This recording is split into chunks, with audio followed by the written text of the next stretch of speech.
Hello dear all, here we are back again with the mathematics of class 5th. Name of the book is Maths Path. Today we are going to start new chapter number 8, money. Money, everybody, we all deal with money. Money क्या होता है ये आप सबको पता है that rupees in India we talk about rupees and पैसा. Money India में कौन सी चलती है? रुपीज़ एंड पैसे चलते हैं.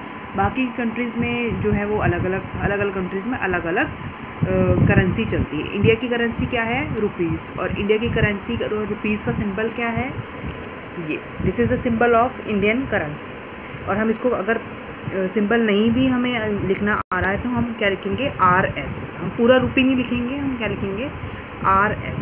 और 1 रुपये की वैल्यू कितनी होती है? 100 पैसा. ऐसे ही अगर हमारे पास हमें दिया हो कि 1 रुपी, अगर 1 रुपये की वैल्यू 100 पैसा है तो 5 रुपीज़ की वैल्यू कितनी होगी?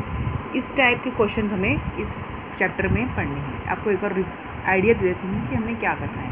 1 रुपी की वैल्यू अगर 100 पैसा है तो 5 रुपीज़, मतलब आपको एक का दिया हुआ है और ज़्यादा का निकालना है तो आपको क्या करना होगा? मल्टीप्लाई.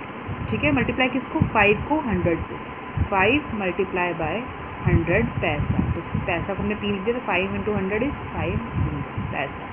ठीक है, तो इस टाइप के आपको सम्स करने हैं. ज़रूरी नहीं है कि आपको 1 का दिया हो और ज़्यादा का निकालना है. आपको हो सकता है कि ज़्यादा का दिया होगा और 1 का भी निकालना होगा. ठीक है, तो इस टाइप के सम्स हम करेंगे इस चैप्टर में. प्रॉफिट कब होगा, लॉस कब होगा, क्योंकि जब आपने ये चैप्टर पढ़ लिया तो आप अगर कभी भी किसी भी शॉपिंग करने जाएंगे अपनी मम्मी या पापा के साथ, आपने देखा होगा कि बोर्ड्स लगे होते हैं. जैसे कोई समर सीज़न स्टार्ट होता है या विंटर सीज़न स्टार्ट होता है कि 50% ऑफ, क्लियरिंग सेल. मतलब अगर समर सीज़न स्टार्ट होने वाला होता है तो विंटर्स का जो स्टॉक होता है उसको क्लियर करने के लिए लगा देते हैं 50% ऑफ. 50% की सेल लगी है तो 50% सेल लगी है. या फिर कहेंगे कि अगर आप 5000 या 2000 रुपीज़ की शॉपिंग करेंगे तो आपको 10% ऑफ मिलेगा, मतलब 10% का डिस्काउंट मिलेगा. तो वो कैसे प्रॉफिट लॉस ये सब चीज़ें हम इस चैप्टर में पढ़ने वाले हैं. वो कैसे कैलकुलेट करनी है, आप जब ये चैप्टर पढ़ लेंगे आपको समझ में आ जाएगा तो आप अपने आप से डिस्काउंट वगैरह, प्रॉफिट लॉस सब कुछ अपने आप से निकाल सकते हैं. तो चलिए स्टार्ट करते हैं. फर्स्ट जो है आपकी रिवीजन एक्सरसाइज है. रिवीजन एक्सरसाइज में आपको सिर्फ और सिर्फ क्या करना होगा? आपको 1 रुपी इज़ इक्वल टू 100 पैसा ये याद रखना है रिवीजन एक्सरसाइज में. और फिर आपको ज़्यादा रुपीज़ को पैसों में कन्वर्ट करना होगा या आपको 1 रुपीज़ की वैल्यू, इस टाइप का कुछ सम्स देखते हैं. चलिए क्या है? कन्वर्ट द फॉलोइंग इनटू पैसा. देखिए फर्स्ट क्वेश्चन ही आपका यही है रिवीजन एक्सरसाइज का, चैप्टर नंबर 8 मनी का. तो आपको इनको पैसे में कन्वर्ट करना है. तो उसको हम कैसे करेंगे? ए पार्ट क्या है? फर्स्ट का ए पार्ट है 11.25. 11 रुपीज़ 11.25 को हमने कन्वर्ट करना है पैसे में. कितने पैसे अभी हम कैलकुलेट करते हैं? 1 रुपी हमेशा लिखना है. 1 रुपी या ₹1 इज़ इक्वल टू 100 पैसा. तो rupees 11.25 is equal to 11.25 multiply by 100. अब देखिए क्या करेंगे हम. ये बहुत ही ध्यान से समझने वाली बात है. रुपीज़ लिख लें, पैसा तो पैसे में कन्वर्ट करना तो हम पैसे लिखेंगे. तो 1125 को हम डेसिमल हटा के लिख लेंगे. डेसिमल हटा के और लास्ट में कितने ज़ीरोज़ हैं? 2 ज़ीरो. क्योंकि 100 से हम कभी भी मल्टीप्लाई करते हैं तो हम पूरे नंबर को 1 से करेंगे मल्टीप्लाई और लास्ट में जितने भी ज़ीरोज़ हैं उतने ज़ीरो हमने लगा दिए. ठीक है, यही किया है. अब ये देखिए कि डेसिमल के बाद डिजिट्स कितने हैं? 1 2. अब राइट साइड से स्टार्ट कर दीजिए. डेसिमल के बाद जितने डिजिट्स हैं उतने डिजिट से पहले हम डेसिमल लगा देंगे आंसर में. तो यहाँ से स्टार्ट करेंगे 1 2. 2 डिजिट के बाद डेसिमल है तो 2 डिजिट के बाद हम डेसिमल लगा देंगे 1 2. यानी कि 1125 पैसे. ठीक है, कितने? 11.25 रुपीज़ में कितने पैसे हो गए? 1125 पैसे. ठीक है, तो इस टाइप के आपको सारे सम सॉल्व करने हैं. बाकी तो मुझे लग रहा है आप कर ही लेंगे. एक और करवा देती हूँ. BC पार्ट तो बिल्कुल सेम ऐसा ही है. डी पार्ट करवा देते हैं. डी पार्ट क्या है आपका? रुपीज़ 0.08. रुपीज़ 0.08 को आपने कन्वर्ट करना है पैसे में. फिर से आपको हर एक में ये लिखना पड़ेगा 1 रुपीज़ इक्वल टू 100 पैसा. तो रुपीज़ 0.08 मैं नहीं लिख रही, आप लिखेंगे. तो तो 0.08 multiply by 100 is equal to कितना हो जाएगा। क्या करेंगे हम, पूरा लिख लेंगे जितना भी डिजिट्स हैं। अगर आप चाहें तो 00 लिख लीजिए, नहीं लिखना तो भी कोई बात नहीं, ठीक है। कोई नंबर होता होल नंबर तो हम पूरा लिखते हैं। अब यहाँ पर 0.06 तो हम सिंपल क्या लिखेंगे, 8 लिख लेंगे।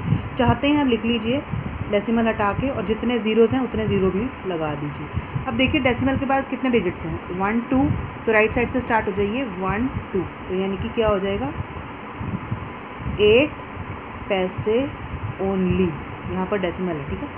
8 पैसा, 0.08 रुपीज़ में कितने पैसे, 8 पैसे ओनली, ठीक है। अब आपको क्या करना है, नेक्स्ट क्वेश्चन है convert the following into rupees. आपको इन पैसों को रुपीज़ में कन्वर्ट करना है। रुपीज़ में कन्वर्ट करने के लिए क्या करेंगे, डिवाइड बाय 100, ठीक है। 1 रुपी में अगर 1 रुपी इज़ इक्वल टू, 1 रुपी को हम आर ही लिखते हैं और जब 1 से ज़्यादा होता है तो आर एस लिखते हैं। तो 1 रुपी इज़ इक्वल टू 100 पैसा, तो 1 पैसा इज़ इक्वल टू कितने रुपीज़ हो गए, 1/100 रुपी, ठीक है। तो अगर हमने किसी भी पैसे को रुपीज़ में कन्वर्ट करना है तो उसको हम या तो 1/100 से मल्टीप्लाई करेंगे या फिर सीधा 100 से डिवाइड कर देंगे, आपकी मर्ज़ी। 1/100 से मल्टीप्लाई करना है तो 1/100 से मल्टीप्लाई करेंगे, बात वही रहेगी आपकी, ठीक है। तो हमने क्या करना है, फर्स्ट क्वेश्चन क्या है, convert the following into rupees. तो ए पार्ट है आपका 5405 पैसा को आपने कन्वर्ट करना है रुपीज़ में। देखिए हम यही चीज़ लिखेंगे, 1 पैसा इज़ इक्वल टू 1/100 रुपीज़, ठीक है। तो 5405 paisa is equal to 5405 multiply by 1/100 rupees, ठीक है। अब आपने फ्रैक्शन चैप्टर में पढ़ा हुआ है, इसको क्या करेंगे, इसको 1 से मल्टीप्लाई करेंगे और डिवाइडेड बाय 100, 5405/100। फ्रैक्शन में भी पढ़ा हुआ है, डेसिमल में भी पढ़ा हुआ है। डिनोमिनेटर में जितने भी ज़ीरो होंगे, न्यूमिनेटर में हमने उतने डिजिट से पहले डेसिमल लगा देना है। ये पढ़ा हुआ है आपने, बिल्कुल। तो हम न्यूमिनेटर तो एज इट इज़ लगा देंगे 5405। अब डिनोमिनेटर में जितने ज़ीरो, कितने ज़ीरो, 1 2, तो राइट साइड से शुरू हो जाएंगे, जितने ज़ीरो उतने डिजिट से पहले डेसिमल 1 2, तो ये हो गया हमारा इतना। और आंसर में क्या लगा देंगे, रुपीज़ ज़रूर लगाना, तो रुपीज़ 54.05, ठीक है। तो इस चैप्टर में आपका डेसिमल चैप्टर का भी यूज़ है, फ्रैक्शन चैप्टर का भी यूज़ है, मल्टीप्लाई डिवाइड प्लस माइनस तो है ही, ठीक है। तो ये आपका बहुत ही ज़्यादा इंपॉर्टेंट और सारे कंसेप्ट इसमें यूज़ होंगे, तो इसलिए आपको डेसिमल और फ्रैक्शन चैप्टर अच्छे से आना चाहिए, प्लस माइनस तो आना ही चाहिए, ठीक है। समझ में आ गया क्या किया हमने, 1 पैसा इज इक्वल टू 1/100 रुपीज़, 5405 पैसा को हमने क्या कर दिया, 1/100 से मल्टीप्लाई कर दिया। 5405 को हमने 1 से मल्टीप्लाई किया और 100 से डिवाइड, क्योंकि वो डिनोमिनेटर में है। तो डिनोमिनेटर में जितने ज़ीरो उतने डिजिट से पहले डेसिमल, क्योंकि हमने न्यूमिनेटर एज इट इज़ उतार लिया था। एज इट इज़ उतारने के बाद जितने डिनोमिनेटर में ज़ीरो उतने डिजिट से पहले डेसिमल लगा दिया हमने और साथ में रुपीज़ लगा दिया, तो ये हमारा आंसर आ गया, ठीक है। एक क्वेश्चन आपको मैं और करवा देती हूँ, 12 पैसे वाला, ठीक है। अगर आपको 12 पैसे को रुपीज़ में कन्वर्ट करना है तो वो कैसे करेंगे आप, तो 12 पैसा, 1 पैसा इज़ इक्वल टू 1/100 रुपीज़, ये आपको हर एक में लिखना है। अगर आपको पैसे को रुपीज़ में करना है तो ये लिखेंगे, अगर आपको रुपीज़ को पैसे में करना है तो 1 रुपीज़ इक्वल टू 100 पैसे, ये लिखेंगे, याद रखिएगा, डिपेंड करते हैं क्वेश्चन में आपसे पूछा गया है। तो 1 पैसा में 1/100 रुपीज़, तो 12 पैसे में क्या होगा, 12 पैसा मल्टीप्लाई बाय 1/100 रुपीज़, ठीक है। यहाँ 12 पैसा नहीं लिखेंगे, क्या लिखेंगे, 12 मल्टीप्लाई बाय 1, 12/100, 12/100। अब देखिए इसको हम न्यूमिनेटर को तो हम एज इट इज़ उतार लेंगे, न्यूमिनेटर को हमने एज इट इज़ उतार लिया, क्या 1 2, जितने ज़ीरो उतने डिजिट से पहले डेसिमल, ठीक है। 1 2, 2 डिजिट्स हैं तो 2 डिजिट से पहले डेसिमल, 1 2 यहाँ पर डेसिमल, और अगर डेसिमल से पहले कोई डिजिट नहीं है तो अपने आप से यहाँ पर क्या लगा देंगे, ज़ीरो। रुपीज़ तो हमने लगाना ही, क्योंकि हमने रुपीज़ में कन्वर्ट किया। तो ये इस टाइप के आपको क्वेश्चंस करने हैं रिवीजन एक्सरसाइज में। आई होप समझ में आ रहे हैं आपको। तो थर्ड क्वेश्चन में तो सिंपल क्या है, सिर्फ और सिर्फ जो उन्होंने बोला गया है वही करना है। Solve the following. A part है ₹75.75 प्लस ₹48.65 प्लस ₹5.75। बस आपको इन तीनों को ऐड करना है, कॉलम में इनको लिख लीजिए, जैसे आपने कॉलम में डेसिमल नंबर्स ऐड करे थे अभी लास्ट चैप्टर में, तो ऐसे ही आपको कॉलम में लिख के रुपीज़ लगाना है। बस पहले आपने क्या किया था, किलोमीटर, सेंटीमीटर, लीटर इस टाइप का लिखा था, अब आपको क्या लिखना है, रुपीज़ लिखना है। रुपीज़ लिख के आंसर में भी रुपीज़ करना है, डेसिमल के नीचे डेसिमल, डिजिट्स के नीचे डिजिट्स। बी पार्ट में भी क्या करना है आपको, यहाँ पर आपको ₹1000 में से ₹392.60 माइनस करने हैं। तो जब आपके पास डेसिमल में इस वाले नंबर में कोई डेसिमल नहीं दिया हुआ तो अपने आप से हम पॉइंट डेसिमल लगा के 2 ज़ीरोज़ लगा देंगे, क्योंकि यहाँ पे डेसिमल के बाद 2 डिजिट्स हैं। ये देखिए कैसे करना है, मैं आपको बता देती हूँ। थर्ड क्वेश्चन का बी पार्ट जो है वो देखिए कैसे करना है। ₹1000 माइनस ₹392.60। देखिए अब आप क्या करेंगे, ₹1000.00 लिख लिया, उसमें से हमने 392.60 डेसिमल के नीचे डेसिमल और रुपीज़ के नीचे रुपीज़ आना बहुत ज़्यादा ज़रूरी है, माइनस करना है तो माइनस कर लेंगे।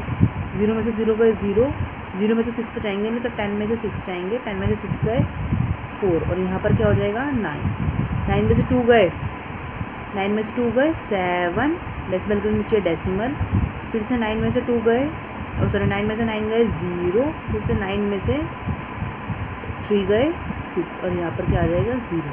तो क्या बचा हमारा आंसर 607.40 रुपीज़। इस टाइप के आपको क्वेश्चंस करना है। अब आपको नेक्स्ट क्या बोल रहे हैं, क्वेश्चन नंबर 3 में ₹15.50 मल्टीप्लाई बाय 6। बस आपको इसको सिंपल 6 से मल्टीप्लाई करना है और डेसिमल आंसर जब आएगा तो डेसिमल के बाद 2 डिजिट्स लगाने हैं। ठीक है, ये भी आपको मैं एक बार करके दिखा देती हूँ। 15.50 को आपको 6 से मल्टीप्लाई करना है। 15.50 रुपीज़ को आपको 6 से जब भी आपको मल्टीप्लाई या डिवाइड करना है तो आप सिंपल नंबर को मल्टीप्लाई करिए, डेसिमल मत लगाइए। 1550 को आपको 6 से मल्टीप्लाई करिए। 6 0 ज़ा 0, 6 5 ज़ा 30, सॉरी 6 5 ज़ा 30। ठीक है, तो 30 का 0 यहाँ आ गया, उसे 6 5 ज़ा 30 प्लस 3 33 करेंगे। ये आपका आंसर आ गया है ₹9300। लेकिन अभी आप चेक करें डेसिमल के बाद कितने डिजिट्स हैं, 2 डिजिट्स। तो आंसर में भी डेसिमल के बाद आपको 2 डिजिट से पहले डेसिमल लगा देना है। ये देखिए, ठीक है, तो ये आपका आंसर आ गया।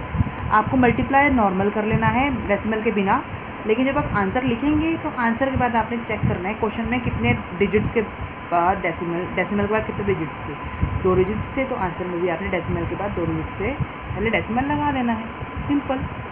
अब डी पार्ट तो मुझे लग रहा है आपको अपने आप करना ही चाहिए। 86.94 डिवाइडेड बाय 9 कर सकते हैं ना आप, बहुत ईजी है क्वेश्चन नंबर। 4th क्वेश्चन एक बार ट्राई ज़रूर करिएगा, सॉल्व द वर्ड प्रॉब्लम्स, ये बहुत ईजी हैं, करके देखिएगा। अगर ये आपने कर लिया सॉल्व तो हम कल फिर अपना एक्सरसाइज 5A स्टार्ट करेंगे, सॉरी 5A नहीं 8A स्टार्ट करेंगे। ठीक है, तो ये आपकी आज की एक्सरसाइज है, रिवीजन एक्सरसाइज।